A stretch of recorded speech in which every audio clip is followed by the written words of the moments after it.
입니다. 오늘도 우리와 함께 하시고 우리들의 예배의 주인 되시고 우리들에게 복 주시기 원하신 하나님, 하나님이 주시는 복이 얼마나 크고 놀라운지 그 하나님께 늘 동행하면서 그 복을 누리시기를 예수님의 이름으로 축원해 드립니다. 오늘 본문 말씀 보시면 이 말씀은 주전 1446년경에 하나님께서 이스라엘 백성들에게 하나님의 언약의 백성들로 삼고 그들에게 주신 말씀입니다. 애굽에서 해방되어 나온 나를 무교병의 절기를 지킬 때 빈손으로 나오지 말라. 또 수고하여 밭에 뿌린 것의 첫 열매를 거두는 맥주절을 지키고 연말에는 수고하여 이룬 것을 거두어서 저장하는 수장절을 지켜라. 이스라엘의 모든 남자들은 매년 이 세 번의 절기를 반드시 지켜라 라고 하실 말씀이 오늘 본문의 말씀입니다. 무교병의 절기는 어린 양의 피로 죽음의 사자를 또 맞이했고 그 죽음이 넘어갔다라는 뜻으로 유월절을 지킵니다. 첫 번째 곡식을 거두는 맥추절, 이것은 칠칠절이라고도 부르고 오순절이라고도 부릅니다. 그리고 연말에 수고하여 거두어서 또 저장할 때 그 이전에 광야의 삶을 겪었던 초막절을 지키고 그리고 수장절 그리고 추수감사절을 지키고 있습니다. 추수감사절을 지켜라 라는 이 말씀이 우리들에게 얼마나 큰 힘이 되는지 몰라요. 연말에 추수할 것이 있으니 감사해서 마음도 또 생각도 넉넉하고 든든해서 또 배가 불러서 오늘도 하나님 추수감사절을 지킵니다 하니 얼마나 귀합니까? 그런데 정말 연말에 추수감사절을 지켜라 했는데 드릴 것이 없다면, 가진 것이 없다면 과연 어떻게 해야 될까? 추수를 앞두고 있는데 농사를 짓는데 태풍의 피해가 와서 다 농작물이 다 사라져 버렸다. 집에 불이 나서 몸뚱이 하나만 건지고 살아났다. 직장에서 퇴출돼서 소득이 없다. 식당에는 손님들이 오지 않고 이제 문을 닫았고 폐업을 해야 되는 위기에 있다. 이런 상황이 있을 때 과연 추수감사절을 어떻게 지켜갈 것인가? 이럴 때도 추수감사절을 감사로 지낼 수 있을까? 우리는 한번 고민이 되기도 할 겁니다. 우리 교회가 매일 1,000원 감사를 드리고 있지요. 우리 아이들 너무 귀해요. 참 돼지처럼 복스럽고 토끼처럼 귀엽고. 여러분, 우리 교회가 재정이 부족해서 여러분들에게 1,000원씩 감사하십시오라고 한다고 생각하지 마십시오. 정말 큰 착각입니다. 정말 그렇다면 제가 1,000원으로 말했겠습니까? 정말 재정이 부족했다고 그러면 장로님들이나 아이들이랑 똑같이 하라고 했겠습니까? 사람이 부족하면 어떻든 간에 메꾸기 위해서 사람의 욕심이 들어가지 않겠습니까? 장로님들은 하루에 5,000원 감사하세요. 권사님들은 얼마 하세요? 이렇게 하지 않겠습니까? 동일하게 하는 이유가 무엇이겠습니까? 재정과 상관없이 물질의 문제가 아니라 매일매일 뭐 하자는 거예요? 감사하자는 거예요. 아멘. 주일학교에는 제가 해달라는 이야기도 사실 안 꺼냈는데 먼저 자발적으로 우리도 하겠습니다. 얼마나 귀한지 몰라요. 우리가 하는 거 그대로 배우고 우리 아이들이 이게 쉽겠습니까? 오늘 추수감사절을 맞이해서 하나님의 감사가 여러분들의 삶에, 가정에, 우리 교회에 차고 넘치기를 예수님의 이름으로 축원해 드립니다. 오늘 본문을 보면 이스라엘 백성들 하나님 앞에 이렇게 절기를 지키라 라고 말씀하고 계시는데 그들의 상황을 한번 보자고요. 그들이 지금 어떤 상황이었습니까? 애굽에서 해방되어져서 이제 광야에 있었던 때예요. 애굽에서 나와서 좋은 길, 왕의 길이라고 하는 그 해변길을 지나서 빨리 가나안으로 들어갈 수 있었는데 그들은 그렇게 가지 못하고 광야에서 하나님의 인도받으며 또 그들이 원망불평하며 하나님의 주시는 가나안을 거부함으로 40년 동안 그들은 광야에서 살다가 애굽에서 나온 세대는 다 죽고 말았어요.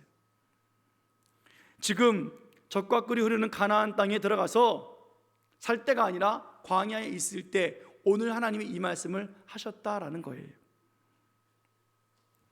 그들에게 있는 음식은 무엇이었습니까? 뭐 걷어들일 것이 무엇이 있겠습니까? 연말에 추수한 것을 걷어들여서 저장해서 수장절을 지켜라 라고 했는데 그들은 거둘 것이 없어요. 매일매일 아침에 거두는 만나밖에 없어요. 그것도 내일치를 걷어뒀다가는 썩어버려요. 저장할 것이 없는 음식을 가지고 있는 사람들이에요. 그들의 삶에 하나님 앞에 드릴 것이 무엇이 있겠습니까? 만약에 그것을 오늘 하루치를 가지고 있는데 만약에 문제가 생겼다, 뭐 주변 국가들이 쳐들어왔다 라고 해서만 빼앗기면 먹을 것까지도 없는 사람들 아니겠습니까? 그런데 하나님께서 뭐라고 말씀하고 계십니까? 첫 번째 것을 드려라, 저장하고 드려라, 그리고 그렇게 절기의 말씀을 하고 계신다고요. 아니, 이 말씀을 주시려면 가나안 땅에 들어가서 비옥한 땅에 적절히 비와 바람을 주셔서 많은 추수를 거둔 후에 하나님께서 많이 거뒀으니 이제 드려야지, 뭐 이래야 될 것 아니겠느냐고요. 직장을 주시고 사업을 주시고 좀 여유 있게 삶을 주셔야 이제 드려라 할 때에 감사합니다 하고 드릴 것 아니겠느냐고요. 그런데 이 말씀 주실 때는요, 전혀 상관이 없는 상황이었다고요. 가진 것도 없고 먹을 것도 늘 일용할 양식밖에 없었던 그때, 하나님께서 그럼 왜 그때 이 말씀을 주셨습니까? 너희들 앞으로 부자가 될 거야, 그러니까 드려라 하신 말씀일까요? 마치 우리들처럼 말입니다. 하나님께서 우리들에게 직장에 있는 모든 사람들 올해 내년에 연봉이 억대가 되어질 테니 드려라. 그럼 여러분들 어떻게 하시겠습니까? 아멘 할 거야? 안 할까요? 예? 하루에 1,000원이 아니라 얼마 하시겠습니까? 사업하시는 여러분들 내년에 매출이 1,000억이다. 그럼 여러분들 어떻게 하시겠습니까? 하지요. 하나님이 주시는데, 그렇게 할 때면 누구나 할 거예요. 그런데 오늘 뭐예요? 장사가 안 돼요. 먹을 것은 고작 하루치밖에 없어요. 쩔쩔매는 인생이라고요. 그런데 하나님 주신 말씀은 뭡니까? 오늘 너희들이 드려야 할 절기는 이거다. 이게 얼마나 부담이 되겠습니까? 물론 지금 드리는 것은 아니겠죠. 들어가서 드리라는 거예요. 그러니까 그래 들어가서 하면 되지 라고 할지 모르겠으나, 여러분 그때 가서 정말 할 수 있을까? 지금처럼 벼랑간에 막 큰 부자가 되어지면 하겠지요. 그러나 서서히 부자가 되어지면요, 다들 모른 채 이 말씀을 잃어버릴 것 아니겠습니까? 오늘 하나님은 이스라엘의 하나님이시고, 하나님은 이스라엘의 복을 주시는 하나님이시고, 그 하나님은 우리들의 하나님이시고, 그 하나님은 우리들에게 복을 주시기를 원하고 계십니다. 오늘 광야에서 아무것도 할 수 없었던 존재들, 아무것도 없었던 그 사람들이 오늘 하나님을 향해서 할 수 있는 것은 오늘 감사하는 거예요. 절기를 기억하는 거예요. 지금은 아니지만 하나님을 기억하며 우리가 절기를 준비하고 또 준비합니다 하는 그들의 마음을 하나님은 원하고 계시다라는 거예요. 출애굽기 34장 22절 말씀 한번 보겠습니다. 출애굽기 34장 22절. 자, 시작. 7절 곧 맥주의 초실절을 지키고 새말에는 수장절을 지키라. 아멘. 맥주절을 지켜라, 추수감사절을 지켜라 라고 말씀하고 있습니다. 여기서 지키라 라는 말은 정말 말 그대로 지키는 거예요. 근데 이 지키라고 할 때 이것은 하나님을 위해서 지키지요. 또 하나의 의미는 우리들을 위해서 지켜라라는 의미가 포함되어 있습니다. 하나님을 위하여, 그리고 우리를 위하여. 지킨다는 것은 행한다는 거예요. 그대로 따른다는 거예요. 그러나 또 성취한다라는 말이 또 포함되어 있습니다. 맥주절을 성취하라, 추수감사절을 성취하라 라는 말씀이에요. 하나님을 위하여, 너희를 위하여 그렇게 성취하라 라는 말씀입니다. 하나님의 은혜와 복을 추수감사절을 통해서 성취하라 라고 하시는 말씀이에요. 하나님께 추수감사절을 지키는 이유가 무엇입니까? 하나님의 은혜가, 하나님의 복이, 하나님이 그 감사가 우리에게 있기 때문에 우리를 통해서 하나님의 일하심이 성취되어진 것을 보게 하시기를 원하신 하나님. 하나님이 그래서 그들에게 아무것도 없는 그때에 하나님은 말씀하고 계시는 거예요. 하나님의 성취함을 너희들이 보리라. 너희들을 통해서 하나님의 일하심을 보게 될 것이다. 너희는 그렇게 성취하는 자들로 살아가야 한다라고 말씀하고 있다라는 거예요. 아직 땅도 주지 아니하시고 씨도 뿌리지 않는 상태에서 아무것도 손에 잡힌 것이 없는 그들에게 하나님은 남자들은 1년에 3번 절기를 지키기 위해서 나에게 나오라 라고 말씀하십니다. 하나님과의 만남을 계속 이어가겠다 하시는 거예요.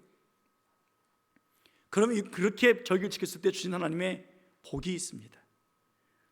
출애굽기 34장 24절 말씀 복이 나오는데 함께 보겠습니다. 자, 시작.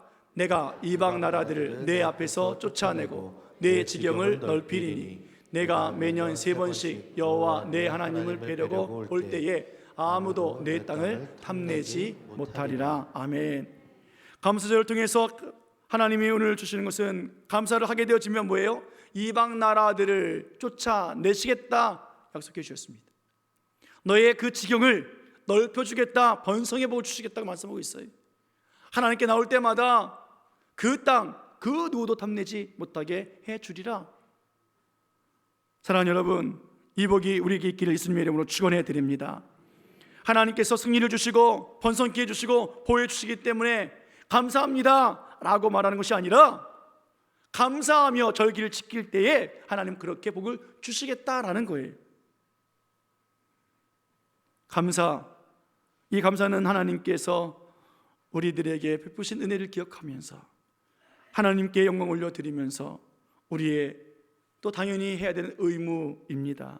그리고 이 감사는 우리가 하나님으로부터 받는 축복의 통로가 되기도 합니다. 그렇기 때문에 복을 받았기 때문에 감사가 아니라 감사하면 복을 받는다라는 거예요. 한번 따라해 볼까요? 복을 받았으니 감사가 아니라 감사하면 복을 받는다. 이게 우리들이 지켜야 할 자세가 아니겠습니까?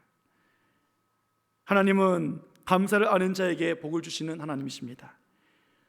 그러나 감사하지 않는 자들에게는 하나님께서 굳이 벌을 주지 않아도 돼요. 왜요? 하나님 복이 없는 사람은 불행한 사람이기 때문에 그래요. 언젠가는 무너지기 때문에 하나님이 굳이 벌 내리지 아니해도 스스로 무너지게 되어 있습니다. 왜요? 하나님의 축복의 통로가 막혀 있으니까. 통로가 막히면 문제가 생기지 않습니까? 혈관의 통로가 막혔다, 신경의 통로가 막혔다, 그러면 우리는 언젠가는 문제가 생깁니다. 병원에 입원해야 되는 거예요. 정상적인 삶을 살아가지 못하는 거예요. 그거와 같이 우리들의 신앙의 삶 속에 감사로서 축복의 통로가 막혔다라고 한다면 그 사람은 축복의 삶을 누릴 수 없게 된다는 거지요.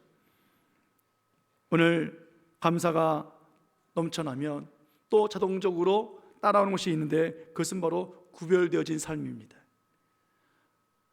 구별되어진 삶으로 나타나는 행위가 무엇이겠습니까? 11조의 삶이지요. 하나님께서 우리를 구별해 놓으셨다. 하나님이 주신 물질을 구별하여 드립니다. 세상과 구별합니다라는 것 아니겠습니까? 11조를 드리지 아니하고 감사를 하지 아니하면 복의 통로가 막혔고 구별의 삶이 막혔기 때문에 언젠가는 때가 되어져서 하나님이 세상과 우리를 구별하실 때에 구별하는 복을 받지 못한다는 거예요. 오늘 결국에 신앙의 문제, 인생의 문제가 터질 수밖에 없는 것 아니겠습니까? 그래서 우리가 매일 일처럼 감사 정말 잘하신 거예요. 참 잘했어요. 한번 따라해 볼까요? 하나님 잘했지요? 한번 더. 하나님 잘했지요? 잘했어요. 정말 잘했어요. 옆 사람이 축복하겠습니다. 잘하셨습니다. 축복합니다. 시작. 별로 뭐 축복해주고 싶은 마음이 없는데 한 번 더요. 한 번 더. 잘하셨습니다. 시작. 그래요. 잘하셨어요. 우리 아이들도 정말 잘했어요. 정말 잘했어요. 이거 때문에 행여나 시험 들고 마음에 부담감 느끼지 마세요. 그러나 감사하십시오. 정말로 매일매일 감사한 삶이 얼마나 큰지 몰라요. 아이들처럼 100원이라도 하세요. 그때 하나님께서 너 100원 했지? 100원어치 감사 줄게. 그런 분 아니니까 믿음으로 감사로 매일매일 하나님 앞에 그 감사의 삶을 살아가면서 감사하며 살아갈 때에 이방 나라들이 찾아왔을 때 하나님 쫓아버리시겠다고 말씀하고 계시잖아요. 막아주신다는 거잖아요. 승리 주신다는 거잖아요. 매일 감사하면 지경을 넓혀준다고 말씀하고 계시지 않습니까? 하나님 배우러 나올 때마다 하나님께서 우리들의 땅을 지켜주신대요. 가정을 지켜주신대요. 뭐가 걱정입니까? 오늘 하나님이 구별해 주신 이 놀라운 은혜를 받으며 감사하는 우리들의 모습이 되어지길 원합니다. 감사는 내 뜻이 이루어졌고 성공했고 감사할 조건이 있기 때문에 감사하는 것, 이것은 당연한 거지요. 누구나 감사하지요. 그러나 하나님은 감사할 수 없는 이 상황 속에서, 광야에서 먹을 것이 없는 그들에게도 말씀하시며 감사하라 말씀하셨습니다. 우리에게도 성공이 멀어지고 또 우리가 심은 것이 없고 소득이 줄어들었어도 실패했어도 우리는 감사해야 되는 거예요. 망했습니까? 더욱 감사하십시오. 실패했습니까? 더 감사하십시오. 죽겠습니까? 더더욱 죽을 만큼 감사하십시오. 하나님의 은혜가 우리들에게 있는 거예요. 이스라엘 백성들 감사할 조건이 무엇이 있었습니까? 그들은 뭘 얻은 것이 없잖아요. 땅도 없고 씨도 없고 추수한 것도 없고 그저 그들 입장에서 보면 만나와 메추라기밖에 없었다고요. 우리는 감사하는 눈으로 보니까 감사할 것이 너무 많아요. 만나를 주시고 메추라기를 주시고 얼마나 좋으냐고요. 내일 무엇을 먹을까 입을까 걱정할 필요 없어요. 여러분 홈쇼핑 앞에서 이거 사야 되나 저거 사야 되나 고민할 필요 없다고요. 예? 홈쇼핑이 요즘 얼마나 잘 되는지 코로나 이후로 아주 엄청나다고 합니다. 걱정할 필요 없어요. 우리 한번 입은 옷 40년 입어요. 어떤 분이 이런 말 했더니 목사님 지겹습니다. 감사해 보십시오. 지겨운 것이 아니라 감사거리예요. 지금 상태에 감사할 줄 모르는 사람, 그 사람은 현재 가지고 있는 것마저도 잃어버릴 수 있음을 우리는 기억하고 두려운 마음으로 또 감사하고 아무것도 없지만 감사할 것이 없지만 하나님의 은혜를 생각하면서 감사한 것이 얼마나 많은지 찾고 찾으며 하나님 앞에 나와서 감사할 때 하나님은 하늘의 문을 열어주시고 우리들에게 복을 받을 수 있는 기회를 주시고 그리고 축복의 통로를 열어주셔서 우리들에게 한없이 허락하신 하나님, 그 은혜에 감사하는 복 있는 시간 오늘 이날 아니겠습니까? 사랑하는 여러분, 다시 말씀드립니다. 감사는 단순히 잘 됐기 때문에 반응으로 하는 것이 감사가 아니라 누군가 이해해서 도움을 받았기 때문에 감사하는 것이 아니라 하나님이 베풀어 주신 그 구원의 역사, 나를 사랑해 주신 그 사랑 안에서 우리는 감사하는 것이고 하나님이 뭔가 주셨기 때문이 아니라 우리가 하나님의 자녀가 되었다는 이 사실 때문에 감사하고 천국을 우리에게 주셨기 때문에 감사하는 그 믿음의 삶을 살아가서 이 감사가 우리들의 축복의 원동력이 되어지는 그런 삶이 되어지기를 예수님의 이름으로 축원해 드립니다. 감사요 억지로 하는 것 아니에요. 옆사람에게 한번 물어보세요. 억지로 했어요? 자, 시작. 했대요? 아니죠. 그래요. 감사해요. 아니라고 다들 웃고 계시잖아요. 하나님께서는 자원하는 마음으로 감동을 받아서 하나님 앞에 기쁨으로 감사하는 사람을, 그 마음을 더 원하고 계십니다. 왜요? 하나님의 은혜와 사랑은 억지가 아니었거든요. 예수님 십자가에 죽으심은 억지가 아니었거든요. 아버지가 죽으라니까 죽을게요, 어쩔 수 없잖아요 하고 예수님이 죽으신 것이 아니라 자원하시면서 스스로 내가 세상에 내려가겠습니다. 내가 저 죄인들을 위해서 죽겠습니다. 십자가 위에서 매몰차게 저주하고 있는 저들을 또 품겠습니다. 그렇게 스스로 십자가를 지시며 우리 보내신 그 사랑이 너무 크기에 우리 하나님의 사랑은 억지도 아니었고 형식적인 것도 아니었고 의무적인 것도 아니었고 부족하지도 않았습니다. 그래서 오늘도 우리가 주님 앞에 드릴 때에 오늘도 감사함으로 기쁨으로 또 사랑 안에서 드려지는 거룩한 감사의 삶이 되어지고 하나님의 축복 통로가 잘 뚫려서 하늘로부터 내려지는 또 우리들에게 주어지는 놀라운 그 축복의 삶이 더욱더 풍성해지기를 예수님의 이름으로 간절히 축원해 드립니다. 축원합니다. 기도하시겠습니다. 고마우신 아버지 하나님, 은혜를